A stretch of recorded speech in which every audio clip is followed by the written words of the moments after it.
Village de près de 1200 résidents, Rogersville est un centre de service pour plusieurs localités avoisinantes. Bon an mal an, la municipalité ne courbe pas les chines. À preuve, elle a lancé son projet Femmes fortes pour encourager l'autonomie des femmes de sa communauté.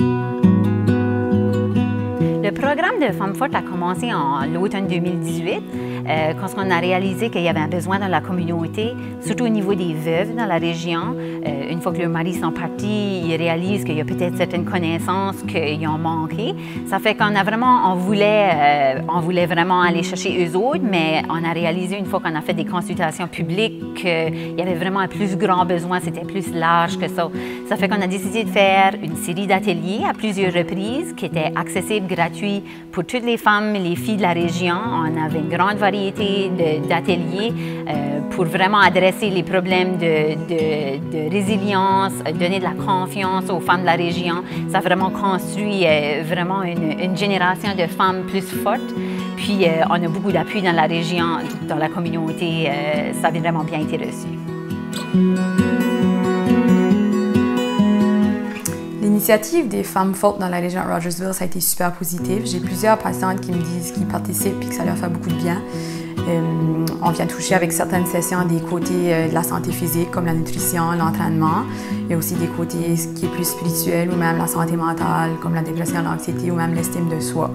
Ça fait que c'est vraiment positif, puis c'est plaisant parce que dans le fond, ça rend un peu notre travail un petit peu plus facile à la clinique parce que c'est sûr que nous, comme professionnels de la santé, on pousse pour ces choses-là, mais là, ça vient de la communauté, ça fait que ça nous aide encore plus. Pour moi, le programme Femmes fortes est exceptionnel. Quand on voit des femmes venir à nos ateliers, que ce soit faire des testaments, que ce soit mécanique, que ce soit autodéfense, on avait tous les jours. Alors, ça a été un succès, je dois dire, mais ceci grâce aux employés de la municipalité, Angèle Mécaille et Annick Gallon. J'ai participé à 13 ateliers. Tous les ateliers étaient très formidables.